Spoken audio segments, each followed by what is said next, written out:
ورحمة الله وبركاته.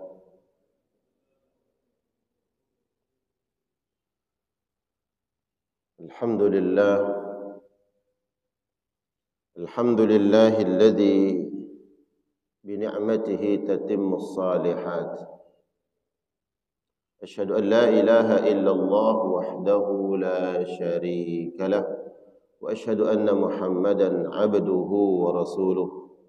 اللهم صل وسلم وبارك وكرم وأنعم على هذا النبي الكريم وعلى آله وأصحابه ومن سار على نهجه واستنى بسنته إلى يوم الدين. أما بعد، اللهم لا علم لنا إلا ما علمتنا إنك أنت العليم الحكيم. اللهم علمنا ما ينفعنا وانفعنا بما علمتنا وزدنا علما وأصلح لنا شأننا كله ولا تكلنا إلى أنفسنا طرفة عين. آمين يا الله يا رب العالمين. Alhamdulillah, jamaah sekalian yang Allah muliakan, yang Allah rahmati, kita bersyukur kepada Allah Subhanahu wa taala. Setiap kebaikan yang kita lakukan pada hakikatnya karena pertolongan Allah Subhanahu wa taala.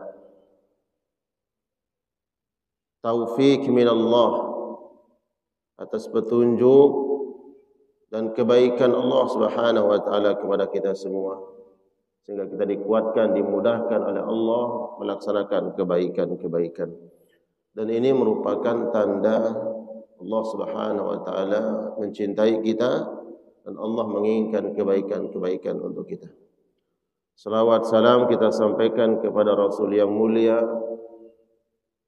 qudwah hasanah kita, manusia yang paling mulia yang Allah utus untuk umat yang paling mulia, umat Nabi Muhammad sallallahu alaihi wasallam.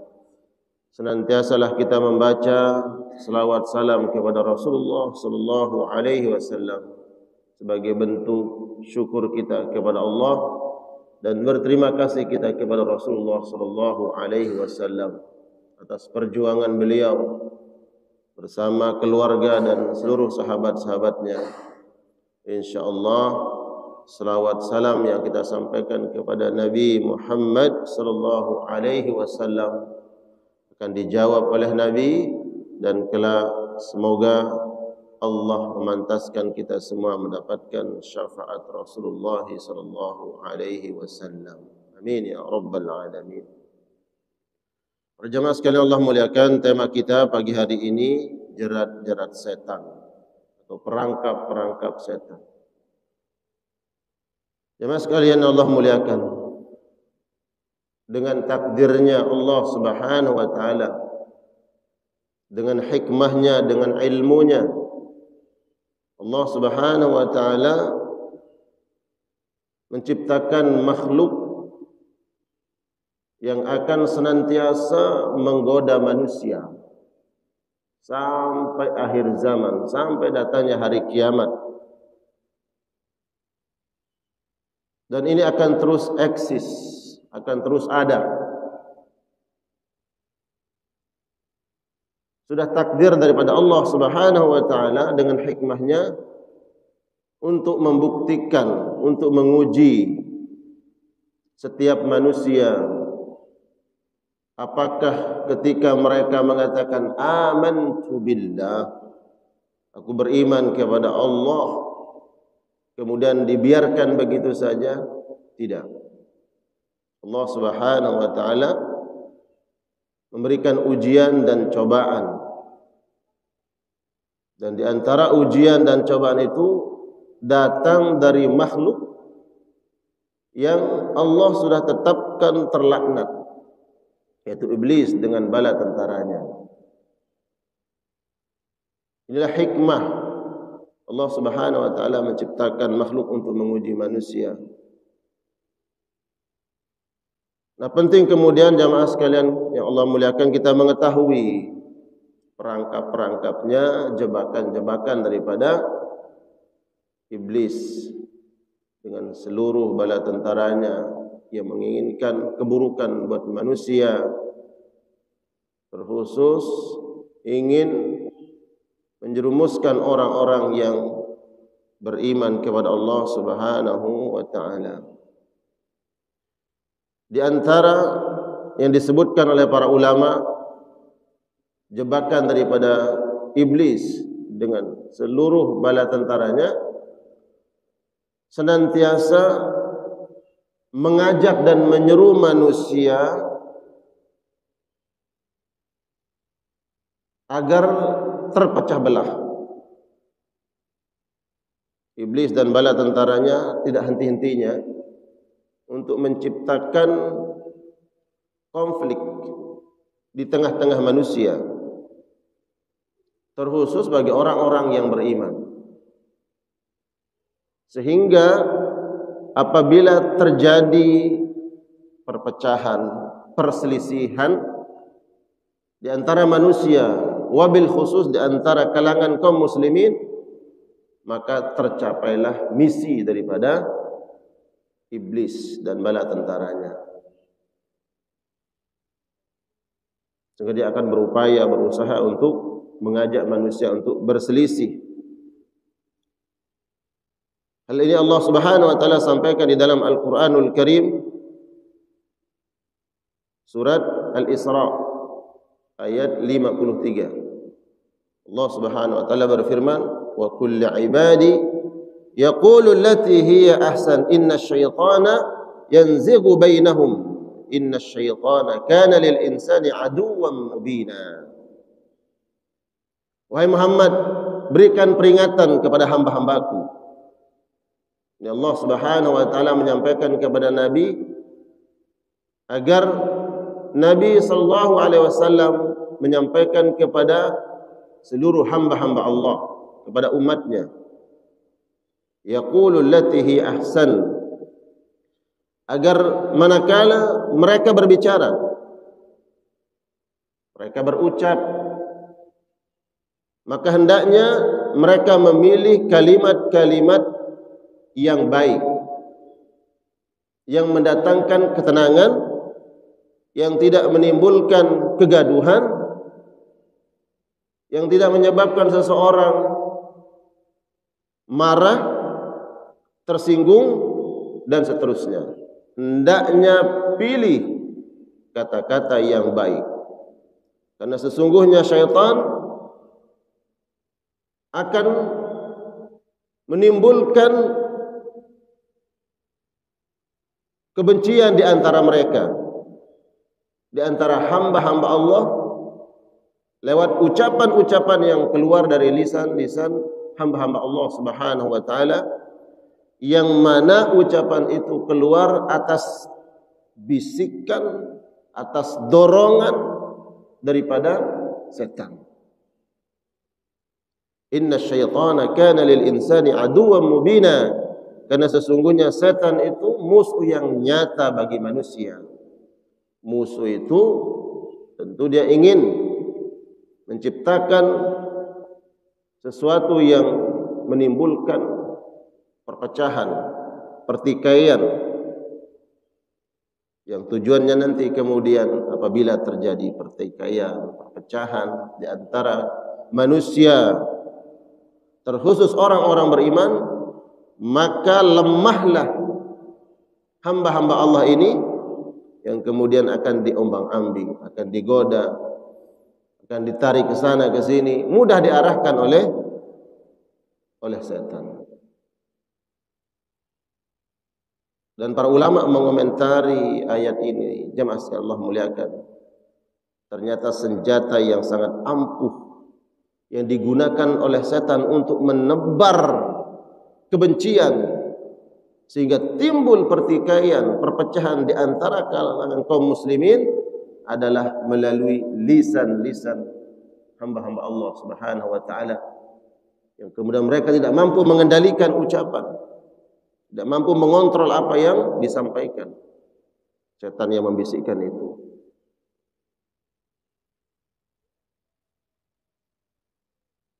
Maka hendaknya kita memilih kalimat-kalimat yang baik, ucapan-ucapan yang menenteramkan, yang apabila kita mengucapkan sesuatu justru membuat seseorang mengingat Allah Subhanahu wa taala.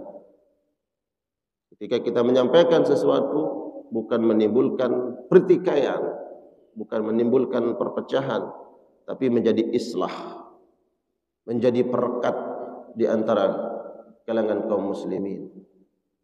Berapa banyak orang yang dimuliakan oleh Allah. Allah muliakan, Allah berikan kedudukan, baik di hadapan Allah Subhanahu wa taala ataupun di kalangan manusia. Diberikan kemuliaan oleh Allah Subhanahu wa taala. Tapi ketika setan datang untuk menjebak dia lewat kata-kata, lewat ucapan, apa yang terjadi?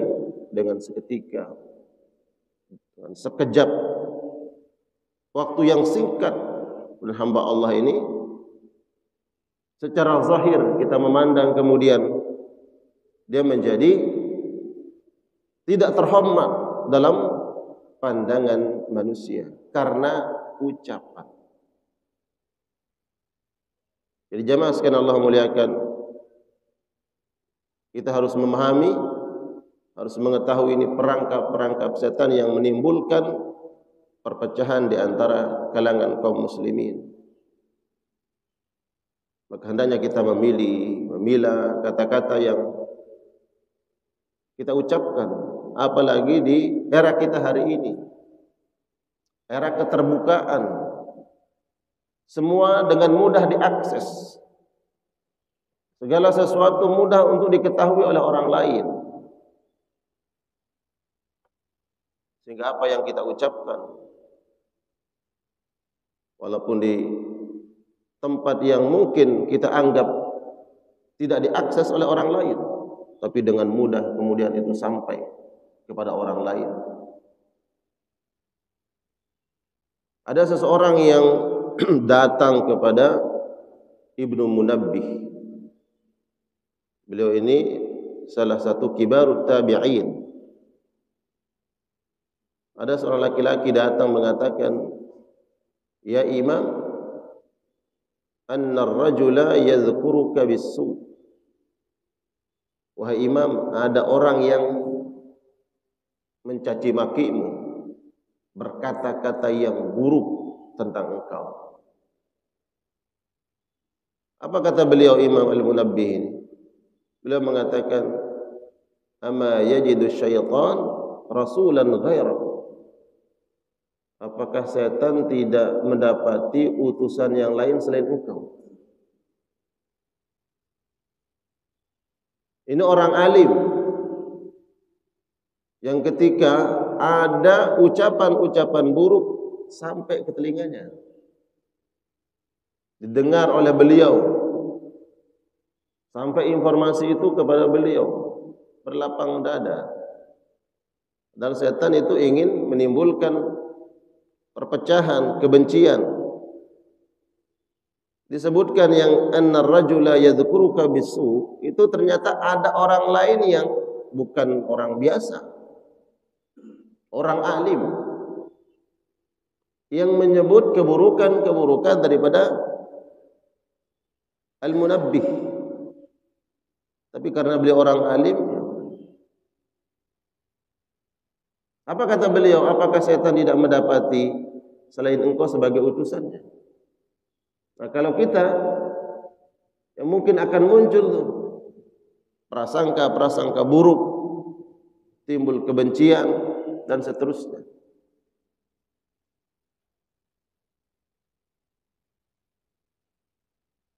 Dan ini merupakan perangkap setan yang ingin menimbulkan perpecahan, pertikaian di antara kalangan kaum muslimin.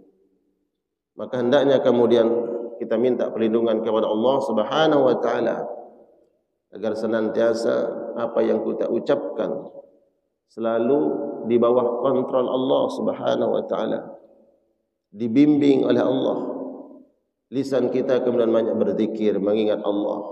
Kalaupun harus berbicara, harus mengucapkan sesuatu, di bawah taufik Allah Subhanahu wa taala, atas bimbingan Allah. Hati kita ini dikendalikan oleh Allah Subhanahu wa taala. Hati kita dikontrol oleh Allah Subhanahu wa taala. Apabila kemudian hati ini senantiasa terkoneksi dengan Allah. Tapi kalau hati kita jauh dari Allah Subhanahu wa taala, ditunggangi oleh setan, ditunggangi oleh iblis. Kemudian dia membisikkan alladzi yuwaswisu fi sudurin nas, dan bisikkan dalam hati jiwa manusia. Maka hendaknya kita minta perlindungan kepada Allah Subhanahu wa taala, dan ini perintah Allah di dalam surat Fussilat ayat 36. Wa imma yanzaghannaka minasyaitani nazghun fasta'iz billahi innahu huwas samiul alim. Apabila setan itu sudah mulai berulah, wa imma yanzaghannaka minasyaitan, setan itu sudah mulai berulah, baik secara zahir ataupun yang batin. Zahirnya itu disebut oleh para ulama, setan berulah untuk menjerumuskan manusia terhadap keyakinan-keyakinan yang di luar akidah yang dibawa oleh Nabi sallallahu alaihi wasallam, berpersepsi salah tentang setan. Atau yang bersifat batin. Bagaimana bersifat batin? Setan yuwaswis, dia membisikkan di dalam kalbu manusia, baik itu adalah hasad. Hasad ini kan iri terhadap sama kaum muslimin, ya. Al-bughd, kebencian terhadap saudara kaum muslimin. Maka apabila itu sudah mulai kau rasakan, maka pesan Allah, fasta'iz billahi, maka mintalah perlindungan kepada Allah Subhanahu wa taala. Hati-hati kita. Tidak sedikit di antara kaum muslimin, ya, satu sama lain saling membenci. Ya. Berarti ini berhasil tuh setan. Ada seorang laki-laki datang kepada Khalid bin Walid. Laki-laki ini mengatakan, "Wahai Khalid, ada orang yang mencaci makimu." Tidak didengar oleh Khalid bin Walid. Apa kata beliau? Khalid mengatakan, "Tilka sahifatuhu yamla'uha bima syaa." Setiap orang ada lembaran catatan amalnya. Maka silakan dia mau isi apa dalam lembaran catatan amal tersebut. Nah, Allah Subhanahu wa taala tahu bagaimana hati kita terhadap sesama kaum muslimin. Kalau kemudian di dalam hati ini ada kebencian terhadap sesama kaum muslimin, kemudian melakukan tindakan-tindakan yang tadi karena ditunggangi oleh setan, maka itu menjadi catatan amal. Catatan amal bukan catatan amal kebaikan, bukan amalan salihan, bukan catatan amal baik, tapi keburukan.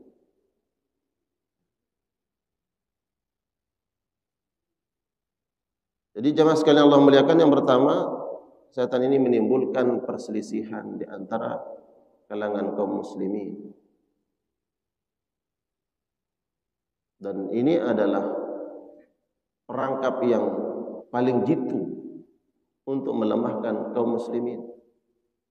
Kalau dulu konteksnya di zaman Nabi sallallahu alaihi wasallam, kalau kita mengingat terjadinya perang Uhud itu, di antara faktor yang menyebabkan Nabi kalah, secara zahir Nabi kalah, tapi bagi kaum muslimin tidak ada kekalahan. Yang ada adalah kemenangan. Walaupun secara zahir kalah, tapi kaum muslimin menang. Karena dua hal yang ingin didapatkan. Pertama, al-ajru, pahala. Yang kedua adalah al-fawz, kemenangan. kemenangan secara zahir, menang. Tapi kalau kalah, tidak mendapatkan tadi al-fawz, kemenangan itu, suatu hal yang pasti didapatkan adalah al-ajr, pahala. Sehingga tidak ada kekalahan bagi kaum muslimin, tidak ada kerugian dalam kebaikan. Di antara faktor yang menyebabkan Nabi SAW kalah secara zahir di perang itu adalah karena adanya orang-orang yang berusaha melemahkan kaum muslimin. Bukan dari luar, bukan dari eksternal, internal.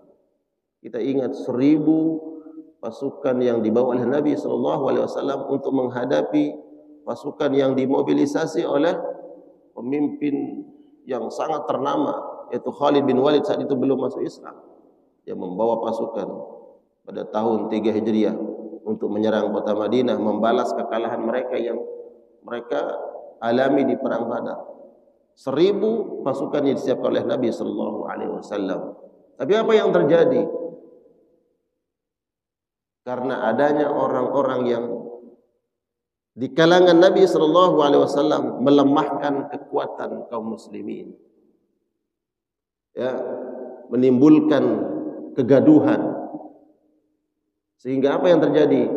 300 orang kemudian berbelot meninggalkan peperangan itu. Ada yang menghasut begini, ya, dan seterusnya. Sehingga 300 orang ini, ya, mereka adalah orang-orang munafikin yang hatinya dipenuhi oleh penyakit-penyakit hati. Berbelot kemudian hanya tinggal 700 yang bertahan melawan 3000 pasukan, ya, yang dibawa oleh orang-orang musyrikin Mekah. Ya, pada akhirnya kemudian secara zahir Nabi mengalami kekalahan. Di antara penyebabnya adalah, ya tadi, melemahnya kaum muslimin disebabkan ada orang-orang yang mengebosi dari dalam. Kemudian yang kedua, jemaah sekalian Allah muliakan, perangkap setan adalah setan tidak menginginkan amal-amal yang kita lakukan ini diterima di sisi Allah Subhanahu wa taala. Setan tidak redha salat kita, sedekah, kebaikan-kebaikan yang kita lakukan menyebabkan turunnya rahmat Allah, kemudian nanti menjadi kendaraan kita masuk ke dalam surga Allah Subhanahu wa taala. Setan tidak menginginkan itu. Bagaimana kalau dia berupaya agar amal-amal yang kita lakukan ini haba'an manthura, tidak ada nilainya, bagaikan debu yang berterbangan. Sehingga ada orang yang amilatun nasibah. Apa itu amilatun? Amilatun adalah orang yang berpayah-payah, berlelah-lelah dalam melakukan kebaikan. Tapi amilahnya ini nasibah, tidak ada nilainya, hanya lelah yang dia dapatkan. Kalau solat hanya sekedar, mohon maaf, ruku, sujud, hanya lelah, hanya letih, hanya capek yang didapatkan. Begitu juga orang yang mengeluarkan hartanya nampak zahir di jalan Allah Subhanahu wa taala. Setan tidak menginginkan harta yang dikeluarkan di jalan Allah ini menjadi penyebab turunnya rahmat Allah bagi yang mengeluarkannya. Dia berupaya untuk menghilangkan keikhlasan apa yang ada dalam hati orang-orang beriman. Dia mengajak kepada riya. Riya itu seseorang melakukan kebaikan tapi tidak lagi mengharapkan wajah Allah, mengharapkan sanjungan,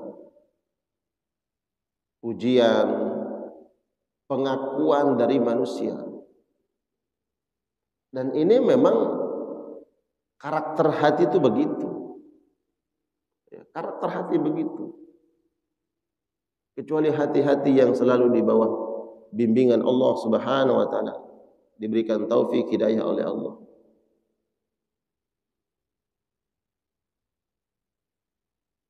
Ada orang yang beramal, sebelum dia beramal udah pasang niat, dia ikhlas karena Allah. Setan nggak mau berhenti di situ. Dia akan tetap menggoda. Dia akan menggoda manusia sehingga amalnya rusak. Kapan? Ketika dia beramal. Ketika dia beramal, setan berupaya untuk menggoda. Bila mana kita tetap menjaga komitmen dengan apa yang sudah kita tanamkan di semenjak belum beramal, yaitu ikhlas karena Allah, setan nggak akan pernah berhenti. Nggak akan pernah berhenti. Sampai kita selesai beramal, dia akan terus menggoda. Makanya kemudian ulama mengingatkan kita untuk menjaga niat ini. Apapun amal yang kita lakukan, jaga sebelum kita beramal. Ketika kita beramal, setelah kita beramal. Bukan hanya dalam perkara mengeluarkan harta, jamaah sekalian. Apapun kebaikan itu. Kita mengeluarkan sesuatu yang bersifat materi sebelum kita keluarkan. Ingat, yang ingin kita raih adalah rela Allah. Kita ingin sumbangsih pemikiran. Oh, kita punya ide nih. Jadi kalau saya sampaikan ide saya ini, apa tujuannya nih? Lillahi ta'ala. Kalau karena Allah, udah sampaikan ide itu. Sumbangsih waktu. Begitu juga. Sebelum kita melakukan itu, bangun komitmen lillahi ta'ala. Ya. Karena untuk membela agama Allah ini banyak jalannya. Mereka-mereka yang diberikan harta oleh Allah, dia bela agama Allah dengan hartanya. Maka jagalah niat. Ada orang yang membela agama Allah, meluangkan waktunya. Oh, enggak mudah meluangkan waktu itu. Dia meluangkan waktunya. Sebelum dia mengambil komitmen itu, bismillah. Bismillah karena Allah. Berapa banyak hamba-hamba Allah yang meluangkan waktunya untuk kebaikan, mengurus sesuatu, memanage sesuatu, mengatur sesuatu, yang mana semua ini ada kaitannya dengan perjuangan li'ila'i kalimatillah, untuk menegakkan kalimat Allah. Maka sebelum mengambil komitmen itu, jaga niat. Nah, setelah kita pasang niat kita karena Allah, nah ketika kita beramal, kita merealisasikan tadi komitmen, saya ingin meluangkan waktu saya untuk kebaikan. Saya akan mengeluarkan harta saya untuk kebaikan. Saya akan membagi ilmu saya untuk kebaikan.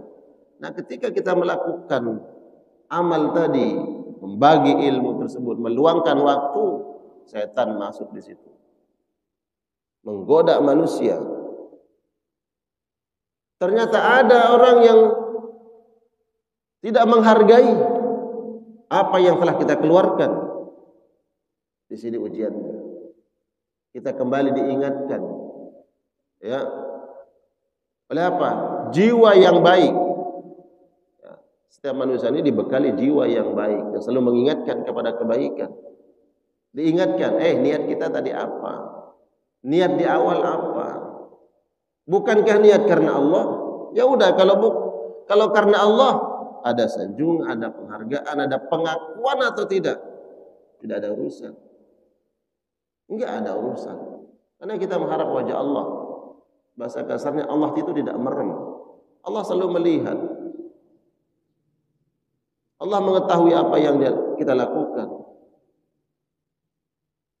Ya'lamu sirra wa akhfa. Allah mengetahui apa yang tersembunyi, apa yang dirahasiakan. Allah tahu. Kalau kita memahami itu, ya udah, hanya pengakuan Allah. Hanya pengakuan Allah yang kita harapkan.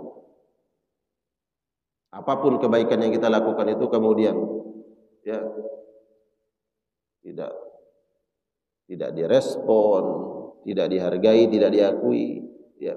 Sedangkan kita sudah meluangkan waktu umpamanya dan mengeluarkan harta, ya udah, harapan kita hanya mengharapkan redha Allah Subhanahu wa taala, menggapai redha Allah. Begitu juga ada orang yang sudah meluangkan waktunya, ya, dia berlelah-lelah, bersusah payah. Nah, kalau niat kita dari awal karena Allah, nah ketika kita melakukan tadi kebaikan-kebaikan, meluangkan waktu, ada ujiannya, ada cobaannya, maka kembalilah kepada komitmen awal. Kita semua karena Allah Subhanahu wa taala. Allah sebutkan di dalam Al-Qur'anul Karim, ya, surat An-Nisa ayat 38, bahwa ada orang-orang yang mengeluarkan hartanya di jalan Allah, tapi bukan mengharapkan wajah Allah, tidak mengharapkan penilaian dari Allah, dia mengharapkan wajah manusia, dia mengharapkan penilaian manusia. Walladzina yunfiquna amwalahum ria'an nas, dan mereka-mereka yang menginfakkan harta mereka di, ya, amwalahum ria'an nas, karena mengharapkan pandangan manusia. Wala yu'minuna billah, dan tidak beriman kepada Allah, wala bil yaumil akhir, dan mereka tidak beriman kepada hari akhir. Wa man yakuni syaitanu lahu qarinan fasa'a qarina, barang siapa yang teman dekatnya adalah setan, maka ini adalah teman dekat yang sangat buruk. Ayat ini menjelaskan tentang orang-orang yang mengeluarkan hartanya di jalan Allah. Di awalnya di jalan Allah, tapi kemudian digelincirkan oleh iblis dan bala tentaranya, digelincirkan oleh setan. Yang awalnya ya dia niat karena Allah, tapi kemudian berubah itu niat. Nah, orang-orang yang seperti ini ketika tidak lagi mengharapkan wajah Allah, berarti dia mengharapkan sanjungan lain, ya, pengakuan lain selain pengakuan Allah Subhanahu wa taala.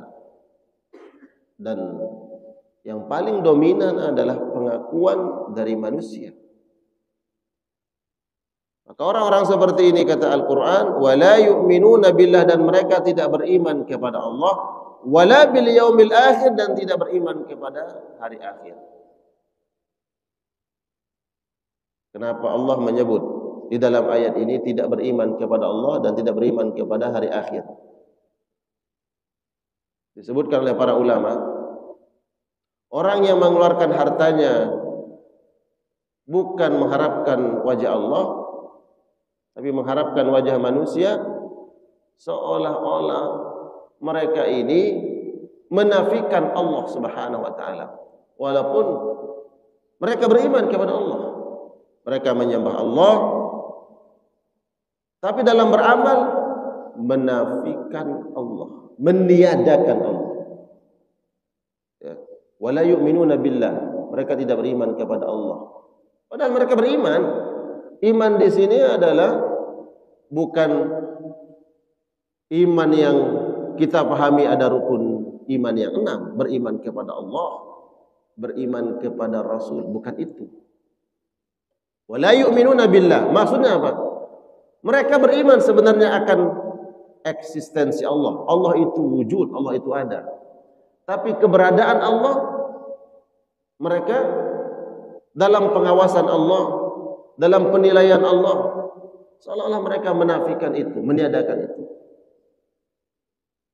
Semestinya kalau iman itu sesuai dengan apa yang diinginkan oleh Allah Subhanahu wa taala, beriman sebenar-benarnya kepada Allah, maka setiap beramal yakinlah bahwa Allah itu ada. Dan keberadaan Allah Subhanahu wa taala mengetahui apa yang kita lakukan.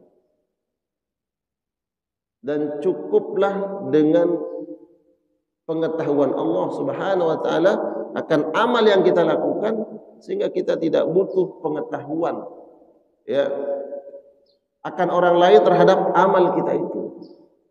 Orang lain tahu atau tidak jadi masalah. Karena cukuplah dengan Allah Subhanahu wa taala telah mengetahui amal itu. Kemudian di dalam ayat ini menyebut kata wala bil yaumil akhir, dan mereka tidak beriman kepada hari akhirat. Ini bukan iman yang dimaksud pada rukun iman yang 6. Mereka beriman akan adanya hari akhirat.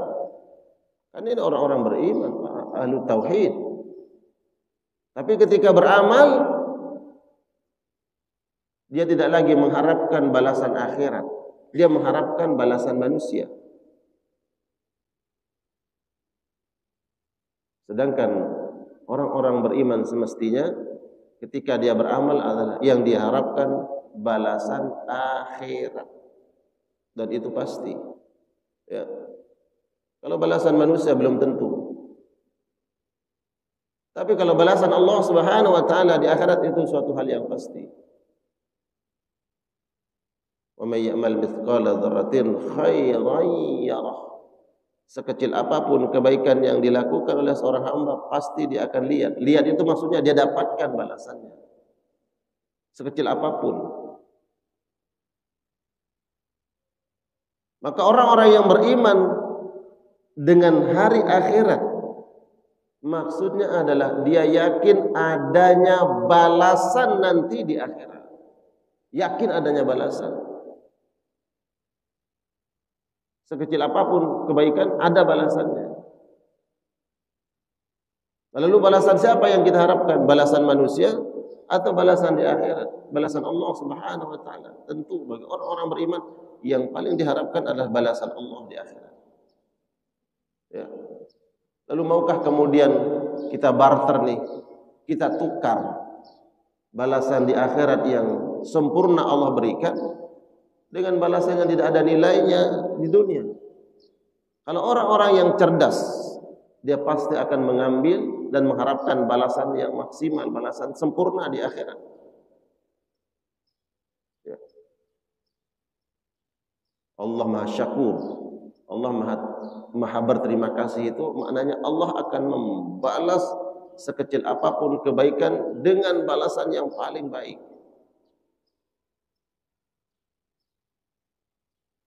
Bayangkan kalau kaitannya dengan ibadah, ya. Raka'atul fajri khairum minad dunya wa ma fiha. Kebaikan berupa salat 2 rakaat sebelum salat subuh, yaitu salat qabliyah. Bayangkan balasannya seperti apa? Kata Nabi, lebih baik daripada dunia ini beserta isi-isinya. 2 rakaat. Itulah syakurnya Allah. Dan begitu juga amal-amal kebaikan yang lain. Dan Nabi menyebutkan, ini menjadi motivasi kita jamaah sekalian Allah muliakan, al-ajru ala qadril masyaqqah. Balasan yang Allah siapkan nanti di akhirat itu ya sesuai dengan berat dan ringannya pengorbanan kita. Besar dan kecilnya apa yang kita keluarkan untuk Allah. Semakin berat kita merasakan ujian dalam melaksanakan kebaikan, maka itu menunjukkan semakin besar pahala yang akan Allah berikan. Ya. Kita berjuang untuk menjaga niat kita. Ya. Tidak lagi mengharapkan selain Allah, dan kita merasa berat dalam menjalankan itu. Apa yang kita lakukan karena Allah itu menunjukkan akan kebaikan yang maksimal, pahala yang Allah berikan nanti di akhirat. Jadi jangan kemudian kita terbelenggu dengan, ya Allah, ini kenapa ujiannya ini berat banget? Ya, kita sedang melakukan kebaikan, tapi kenapa ya ujiannya berat banget? Ada yang ngomong begini, ada yang ngomong begitu, dihantam sana, hantam sini, terpa sana, terpa sini. Ya. Jadi semakin banyak terpaan itu yang kita rasakan, itu menunjukkan bahwa Allah ingin berikan banyak kebaikan. Lalu kalau kita bandingkan dengan apa yang dialami oleh Nabi SAW dalam memperjuangkan kebaikan, enggak ada apa-apanya. Ya, enggak ada apa-apanya kita ini dalam memperjuangkan agama Allah Subhanahu wa taala. Sedangkan kita berharap nanti di akhirat diberikan kedudukan ma'an nabiyyin, dan itu sering saya dengar doa, ya Allah masukkan kami, adkhilnal jannah, masukkan kami Allah ke dalam surgamu. Bersama siapa? Ma'an nabiyyin, bersama para nabi, wasiddiqin dan orang siddiq, wasyuhada dan para syuhada, wassalihin dan orang-orang saleh. Ya. Secara konten doa, ini doa bagus atau tidak, Pak? Bagus. Ya memang kita harus tafaulan, optimis, berharap yang terbaik, minta yang terbaik kepada Allah. Ya Allah, masukkan kami nanti ke dalam surgamu, berjumpa dengan para nabi. Ya, nabi itu sebenarnya bukan jumpa saja, selevel dengan nabi. Kalau nabi itu surganya begini, ya kami ya Allah minta agar surga kami sama. Enggak apa-apa, boleh kau berdoa begitu. Itu namanya tafaulan. Ya berharap sama Allah, berharap kebaikan boleh. Ma'an nabiyyin wasiddiqin wasyuhada'i wassalihin. Tapi ketika kita diuji, ya, dengan ujian yang sebenarnya tidak selevel dengan ujian para tadi, para nabiyyin, wasiddiqin wasyuhada' wassalihin itu. Ya. Kita lupa doa kita. Padahal doa kita minta agar satu level dengan mereka, dipertemukan nanti di akhirat. Kalau Allah katakan, oke, saya akan kabulkan doamu. Nanti di akhirat kamu akan satu level dengan para syuhada. Tapi enggak gratis ya, enggak cuma-cuma, enggak langsung dapat level itu. Tak berikan dulu ujian. Ujian apa? Ujian 10% saja dari ujian yang para syuhada yang dulu itu.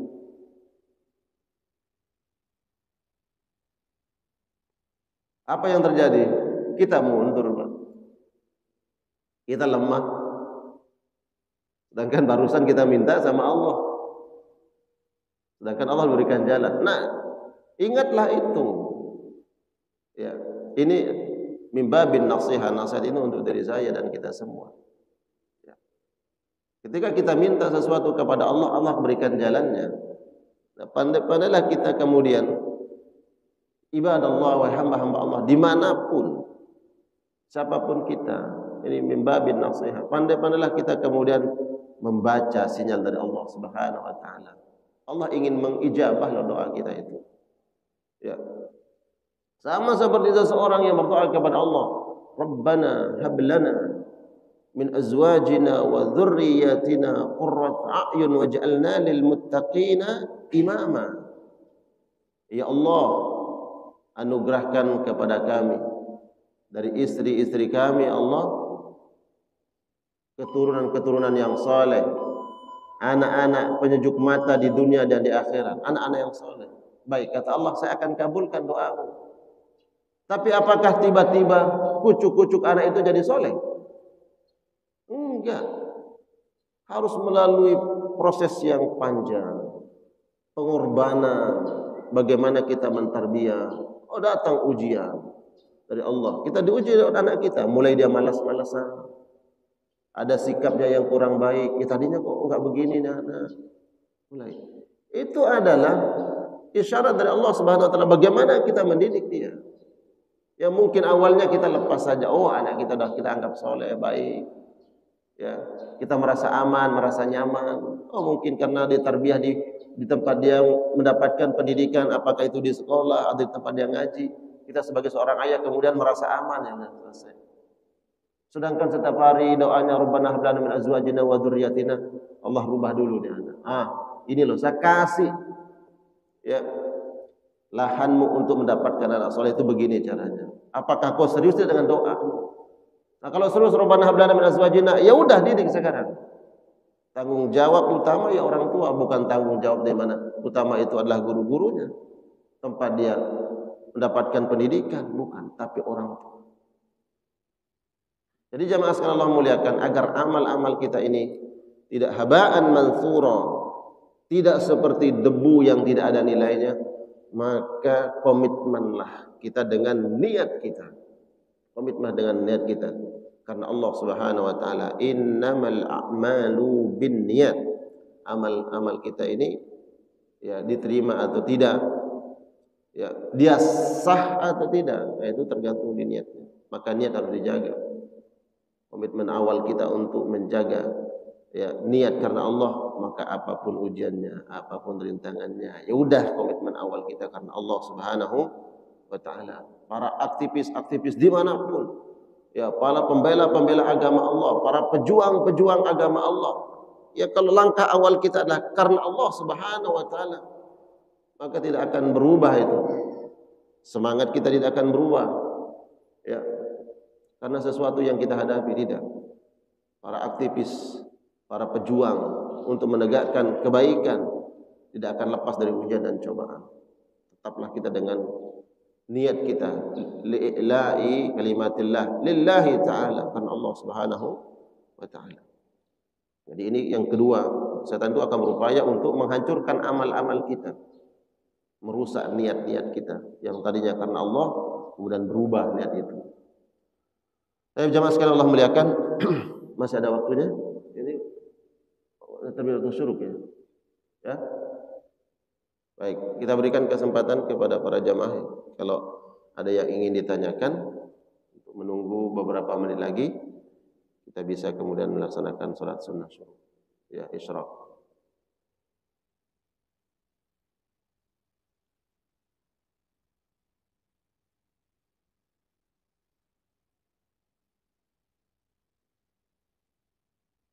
Silakan.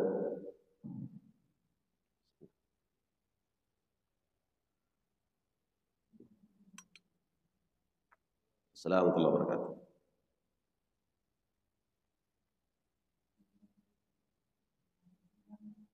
Niat.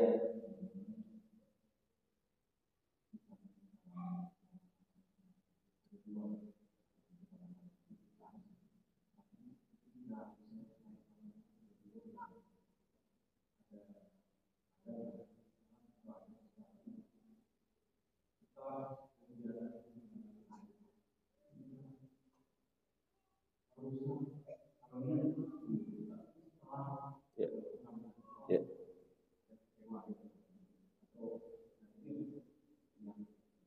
Ya. Baik. Ya.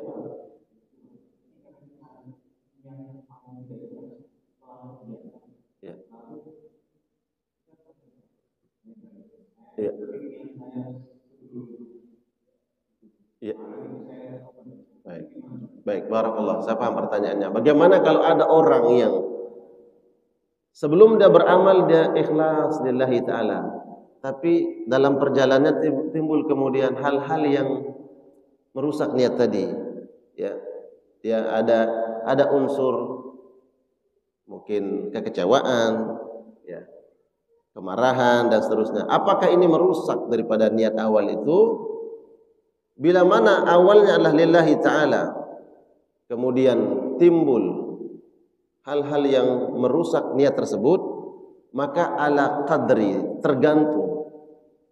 Ya, kalau dia merasa kecewa atau merasa ada sesuatu yang dia lakukan tapi tidak dihargai oleh orang lain, apakah itu hilang pahalanya? Tidak. Tapi yang kusul amal, nilainya berkurang. Apakah dia kemudian hilang pahala itu? Tidak. Tapi berkurang. Sesuai dengan ya kadar tadi, kadar kekecewaan dia. Kalau fitrahnya manusia ini memang ya fitrahnya hatinya berubah-ubah. Ada kalanya dia ikhlas karena Allah, kemudian dia mampu mengontrol ya hatinya, apapun penilaian orang lain dia hanya kembalikan kepada Allah Subhanahu wa taala. Tapi setan yuwaswis, setan membisikkan begini. Maka kemudian atas bisikan setan itu muncul kekecewaan tersebut. Apakah hilang pahalanya? Tidak, tapi tergantung kadarnya, kecewaannya itu seperti apa. Karena awalnya lillahi ta'ala, maka tidak akan hilang nilai pahala ikhlasnya itu ya apabila semata-mata dilakukan karena Allah, tapi dalam perjalanan ada hal-hal yang merusak niatnya. Ya, yang merusaknya tergantung kadarnya ya. Dan itu bentuk rahman dan kasih sayang Allah Subhanahu wa taala. Yang membatalkan seluruh amal, Allah sebutkan dalam Al-Qur'an, yang membatalkan seluruh amal adalah kesyirikan. Ya, kesyirikan. Walaupun riya ini bagi disebutkanlah kesyirikan kecil. Ya, riya kesyirikan kecil. Apakah dia menghapus seluruh amal? Ya, sesuai dengan kadarnya. Kalau dia hilangkan ikhlas itu, tidak lagi mengharapkan wajah Allah, dia hanya mengharapkan manusia, ya hilang amalnya. Ya. Kemudian apabila awalnya bukan karena Allah, tapi setelah dia melakukan kebaikan itu, Allah berikan hidayah, Allah berikan taufik. Lalu bagaimana? Apakah pahalanya akan hilang? Karena awalnya bukan karena Allah, diberikan sempurna pahala oleh Allah Subhanahu wa taala. Ya. Ini ada kaitannya dengan orang-orang yang sebelum mereka mengenal agama Allah, mereka belum mengenal agama Allah, belum datang Nabi sallallahu alaihi wasallam diutus menjadi nabi dan rasul. Kemudian mereka mengikuti agama samawi, agamanya Nabi Isa alaihissalam. Tapi agama yang dibawa oleh Nabi Isa ini sudah banyak diselewengkan, kitabnya diselewengkan. Tapi mereka berupaya bahwa iya, menyembah Allah. Mereka menyembah Allah, tapi syariatnya banyak diselewengkan. Kemudian mereka meninggal dunia. Mereka meninggal dunia. Setelah mereka meninggal dunia, baru Nabi diutus oleh Allah Subhanahu wa taala menjadi Nabi dan Rasul. Lalu bagaimana orang-orang tersebut? Innallaha la yudhi'. Allah tidak akan menyia-nyiakan. Jadi semua amal mereka itu akan mereka dapatkan. Begitu juga ketika seseorang awalnya bukan karena Allah dia melakukan kebaikan, tapi ketika dalam proses dia melakukan kebaikan dia mendapat hidayah. Dia mendapat hidayah, oh ternyata tidak boleh kita melakukan sesuatu bukan karena Allah. Apa sebab dia mendapat hidayah? Allah alam, banyak penyebabnya. Apakah lewat dia membaca, lewat dia mendengar tausiah, atau ada orang yang menasihati, dia mendapat hidayah. Dia perbaiki niatnya. Apakah rusak amal itu karena awalnya bukan karena Allah? Sempurna kebaikan dia dapatkan. Allah tidak akan menyia-nyiakan amalan-amalan orang beriman. Itu ya. Itulah rahmat Allah Subhanahu wa taala. Barakallah. Jadi ada yang lain?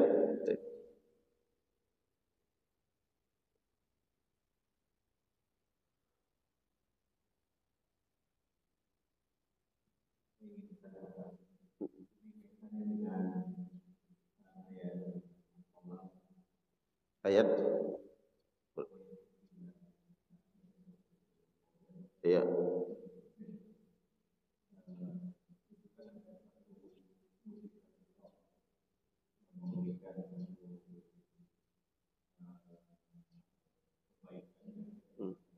Ya.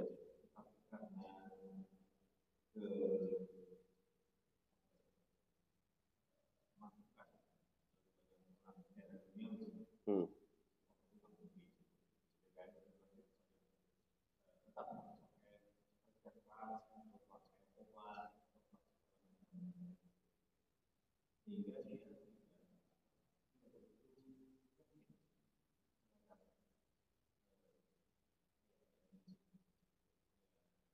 Wa may yattaqillaha yaj'al lahu makhraja wa yarzuqhu min haitsu la yahtasib. Itu ayat 2 dan 3.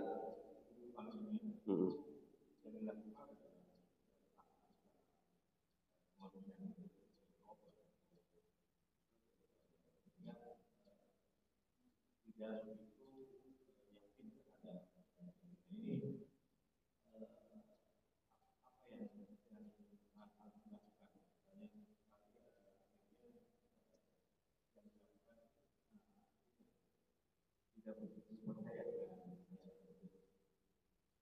Ya. Usahanya sendiri. Baik, barakallah. Baik. Allah sebutkan di dalam surah At-Talaq ayat 2 dan 3, "Wa may yattaqillaha yaj'al lahu makhraja wa yarzuqhu min haitsu la yahtasib." Barang siapa yang bertakwa kepada Allah Subhanahu wa taala, maka Allah berikan setiap masalahnya ada solusinya. Setiap masalah yang dihadapi ada jalan keluarnya. Yang kedua, wa yarzuqhu min haitsu la yahtasib. Allah akan berikan karunia rezeki kepada orang tersebut yang bertakwa kepada Allah dari jalan yang tidak disangka-sangka. Nanti kembali kepada penjelasan para ulama, ayat ini tidak menafikan al-asbab. Ayat ini tidak menafikan sebab. Karena sebab itu adalah bagian dari sunnatullah yang Allah tetapkan. Dan orang bertakwa tidak menafikan sebab. Ya. Tapi ketika dia melakukan sebab tersebut, dia tidak bergantung kepada sebab. Nah, itulah orang bertakwa. Bukan menafikan sebab. Dia tetap melakukan sesuatu untuk menghasilkan musabab, yaitu sebab. Ada musababnya. Untuk mendapatkan sesuatu, dia melakukan usaha. Tapi setelah dia melakukan sebab tadi, ya, dia tidak bergantung dengan sebab. Dia hanya bergantung kepada Allah. Itulah nilai-nilai orang-orang yang bertakwa, selalu bergantung kepada Allah, tawakal. Yang enggak boleh adalah kita menafikan sebab. Enggak boleh menafikan sebab. Kalau ada kemudian orang yang dia tetap berkeyakinan bahwa memang harus berusaha, harus ada sebab, dia yakin itu, tapi Allah kuasa, ya. Allah kuasa memberikan seseorang tanpa melakukan sebab, ya, tapi bukan dia menafikan sebab. Kita kasih contoh, perdebatan antara Imam Syafi'i dan Imam Malik tentang rezeki. Wa may yattaqillaha yaj'al lahu makhraja wa yarzuqhu min haitsu la yahtasib. Kata Imam Syafi'i bahwa untuk mendapat rezeki itu ya tidak boleh menafikan sebab. Harus ada sebab, yaitu berupaya, berusaha. Kata Imam Malik, ayat ini bukan menafikan sebab. Imam Malik tidak menafikan sebab, tapi Allah mampu. Allah mampu memberikan seseorang yang tidak melakukan sebab tapi mendapatkan rezeki.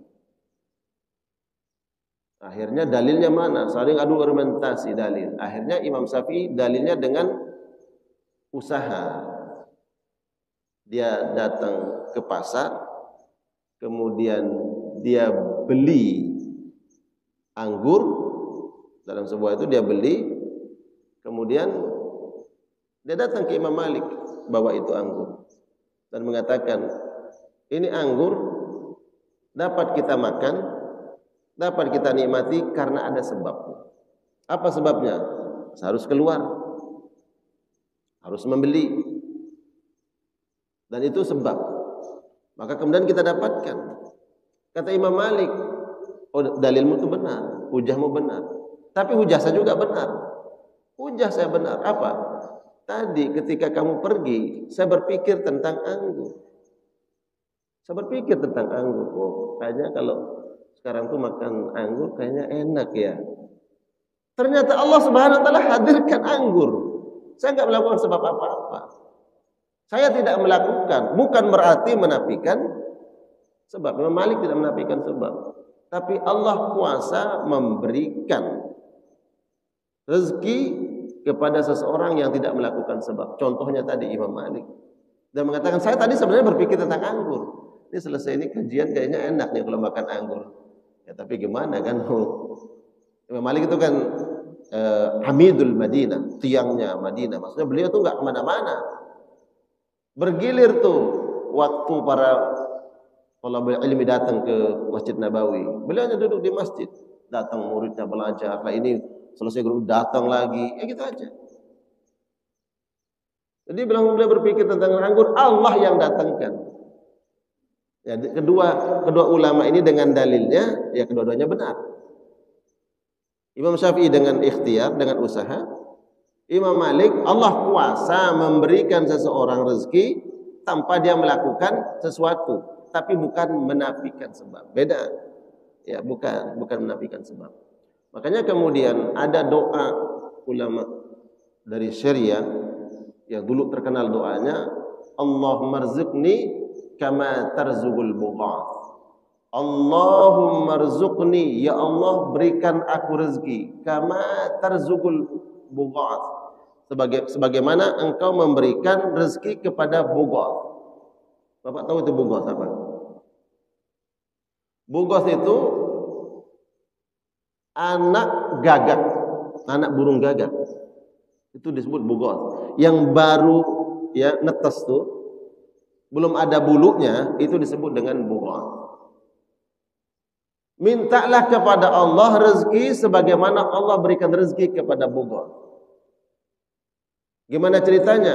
Gagak itu burung yang sangat pecemburu. Ketika anaknya sudah menetas tuh, dia lihat, dia kan warna rambutnya apa? Ya, bulunya gagak hitam, rambutnya bulunya, warna bulunya hitam. Dia lihat anaknya, wah ini bukan anak saya. Dia pikir itu bukan anaknya, sehingga dia tidak cari makanan untuk anaknya. Dia ngeliatin dari jauh aja. Dia liatin dari jauh, dia nggak kasih makan itu. Cari itu burung gagak itu begitu. Dia nggak kasih makan anaknya ketika baru menetas itu, karena dia pikir itu bukan anaknya. Tapi takdir, subhanallah. Ini burung ketika baru menetas, itu ada cairan-cairan yang amis yang membuat serangga datang. Semut atau serangga-serangga kecil itu datang karena bau amis baru menetas ini burung. Nah, itulah yang dimakan oleh bughath itu. Setelah beberapa hari dia makan dari serangga-serangga yang datang itu, dia masih buta, nggak bisa ngeliat kemana-mana, nggak bisa terbang. Dia mau makan apa? Sedangkan induknya nggak mau kasih makan. Tapi Allah yang memberikan dia rezeki. Wa yarzuqhu min haitsu la yahtasib. Allah yang cukupkan rezekinya. Serangga yang datang karena bau amis, serangga yang datang semua macam-macam. Itu yang dimakan. Setelah beberapa hari baru timbul tuh, muncul rambut bulunya. Setelah muncul bulunya baru tuh gagak, oh ya ini bener anak saya. Baru dia cari makanan untuk anaknya. Coba tuh googling tuh, apa bener itu? Itu burung gagak tuh burung paling pencemburu. Dia nggak kasih anaknya makan, anaknya baru menetas tuh enggak. Nanti kalau udah timbul itunya, bulunya, baru oh ya bener anak saya. Baru dia kemana-mana cari makan untuk anaknya. Siapa yang memberikan rezeki kepada bughath itu? Allah. Allahumma rzuqni kama tarzukul bughath. Ya Allah berikan aku rezeki sebagaimana engkau memberikan rezeki kepada bughath. Bughath itu anak burung gagak yang baru menetas. Ya bayangkan kalau Allah yang datangkan makanan untuk dia, mati dia Pak. Ya, mati. Tapi Allah, bukan rezeki yang dia cari, tapi rezeki yang datang sendiri. Karena memang dia nggak bisa. Makanya tadi bukan menafikan ikhtiar, bukan menafikan usaha. Bagaimana bughath ini mau usaha? Nggak bisa. Dia mau terbang, dia belum ada sayapnya. Dia mau jalan, dia masih buta. Karena memang dia sudah la haula wala quwata. Tidak ada upaya, tidak ada kekuatan. Tapi ingat, wa yarzuqhu min haitsu la yahtasib. Selama kita takwa kepada Allah, kita sudah enggak ada lagi solusinya, tidak ada usaha. Hanya berat, enggak ada jalan keluar. Akhirnya kita apa? Tawakal kepada Allah karena memang tidak ada usaha lagi. Allah yang akan datangkan rezekinya. Bukan menafikan sebab. Gitu Pak ya. Jadi enggak boleh, dan satu enggak boleh menafikan sebab. Tetap sebab itu harus dilakukan. Karena sebab itu bagian dari sunnatullah. Gitu ya. Allah alam bisawab. Baik, kita cukupkan jamaah sekalian Allah muliakan. Semoga kajian kita ini rahmat oleh Allah Subhanahu wa taala, yang hadir mendapatkan ilmu yang bermanfaat, dan kita sama-sama saling menasihati, saling mengingatkan dalam kebaikan, dan mudah-mudahan bisa kita amalkan. Amin ya rabbal alamin. Kita tutup dengan doa kafaratul majlis. Subhanakallahumma wa bihamdika asyhadu an la ilaha illa anta astaghfiruka wa atubu ilaik. Wassalamu alaikum warahmatullahi wabarakatuh.